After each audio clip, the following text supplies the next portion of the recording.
Hello, my name is Jordan Scarantino, and this is my video essay from my film Flash of the Fourth. Even in times of celebration, there's bloodshed. Even in times where we're supposed to be celebrating freedom, are we actually free? We can get shot anywhere, and you're telling me that I'm free.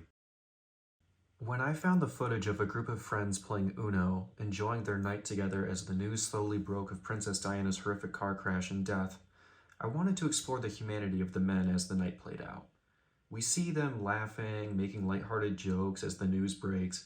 We see them return to their game, yet they're keeping a watchful eye on the TV. And I kept longer and longer takes of the conversations amidst the card game to make you feel like you were actually there with them, watching all of this unfold together. You forget about the impending horror until suddenly the fatal news breaks. Princess Diana dead. That moment, when the world changed forever, is when I dropped the music.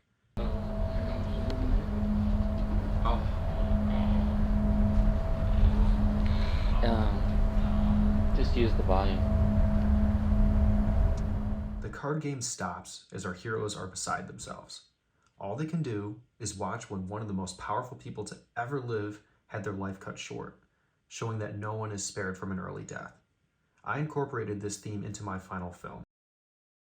When it came to making Let There Be, the ability to choose our own music really helped me with this project, because I typically film and edit to show the world from a perspective of a dreamlike state, and the music combined with the shots really helps sell that. Filming the world like it's a dream is a key concept of my final film. However, there are negative aspects of this film that I believe positively impact my final film, The Flash of the Fourth. When Let There Be was shown in class, Pavel stated that he felt there wasn't enough dynamism in the clips and that some of them went on too long. He added that some clips could be cut out entirely. When I admitted that I added some not so great clips to make the 2-minute mark for the assignment's requirement, he said, "Don't let a film's length requirement get in the way of making a good film." I know I keep using the word proud, but for me, Reverie is one of the films that I am the most proud of this year.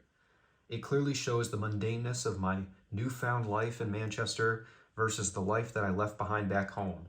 The life that, I'll admit, I do still, wish I had. A homesick daydream takes hold of me the second I touch an old shirt. It's one that we see that I used to wear on hikes back when I was exploring the world and not the inside of my flat's laundromat. The reverse shot of my face and the clothes, that triggers a flashback, and that actually mirrors what's to come with my final film. Despite experimenting with audio manipulation such as reverb and vocal enhancement, I didn't really push any experimental boundaries with this film. It was pretty straightforward and rather similar to my previous projects. I kind of stayed in my comfort zone of beautiful shots of vast landscapes rather than exploring something new. Yet, all of that changes with my final film, Flash of the Fourth. And last but certainly not least, here it is, Flash of the Fourth.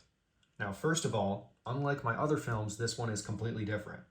Despite the story and the theme of the film, the style is heavily influenced by the Marlboro on acid editing style of reduced frame rate and film stock color reversal experimentation and disorientation used by legendary director Tony Scott. What I always do, I do commercials between movies and I get a chance to experiment and try stuff, whether, it was for BMW, which is a short film, which was shot in Vegas, and a lot of that style came to Man on Fire, and then after Man on Fire I did for Amazon.com, and this was more to do with not using hand crank or reversal stock, which is what I call heightened reality, but I built off that and used a lot of time lapse of 1 frame a second, the shoot sequences, or shooting 6 frames a second, so you get these trails like you're on acid, like you think you get these toffee trails. Tony Scott has directed lots of Marlboro commercials, and one of her last commercials is a very, very fast editing commercial of Marlboro, and this is why we call it, Marlboro on acid. He showed me these Marlboro ads out of Europe, and there's certain montage moments where you're going back into Domino's past, and he was going to photograph it in that way, so we just put it in the script, Marlboro on acid, from the commercial. Now, this style owes its origins to revolutionary American experimental film director Jack Smith.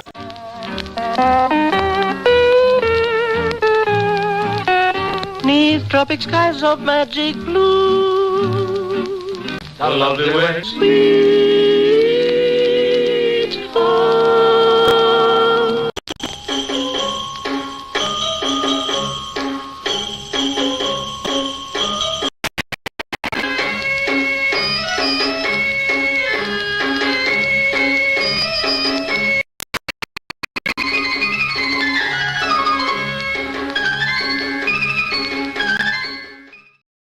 My goal was to create streaking and smearing visuals that would highlight the disorientating nature of fireworks. Flash of the Fourth is highly inspired by the written works of Robert Bresson's Notes on Cinematography. One of the biggest inspirations in making the Flash of the Fourth, especially on a sound standpoint, is Robert Bresson's quote, "The noise must become music." Now, my choice to not include a musical score was deliberate. I figured the sound of the fireworks ramping up in speed and ferocity was the perfect tool for driving tension.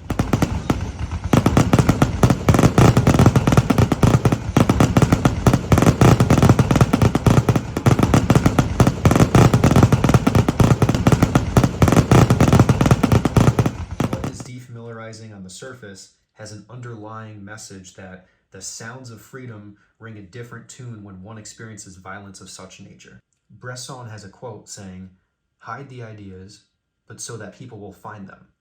The most important will be the most hidden."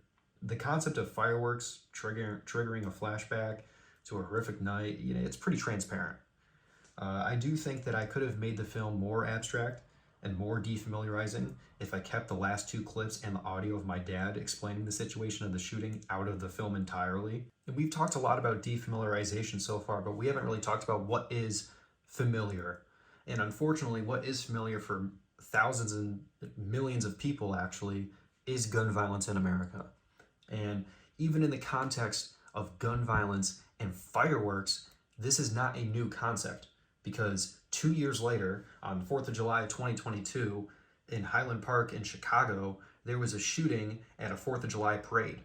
And later that night, the city of Chicago and the rest of America celebrated 4th of July like nothing happened. One of my favorite Robert Bresson quotes is, "Someone who can work with the minimum can work with the most. One who can work with the most cannot inevitably with the minimum." And that really rings true for me, because before coming here, I was actually afraid of failing because I don't have a big fancy camera, let alone a DSLR. I've never owned one. Outside of the older Blackmagic that Pavel was kind enough to let me borrow for an hour for my second film, I've never used this stuff before. All I've ever had was my phone and my drone. And I exclusively used my phone and my drone for all of my experimental film projects.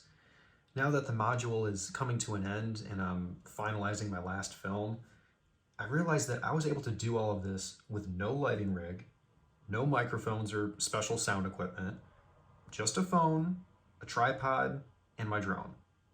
What this course and Bresson's notes have taught me is that if I can do all of this with bare bones kit, the sky's the limit.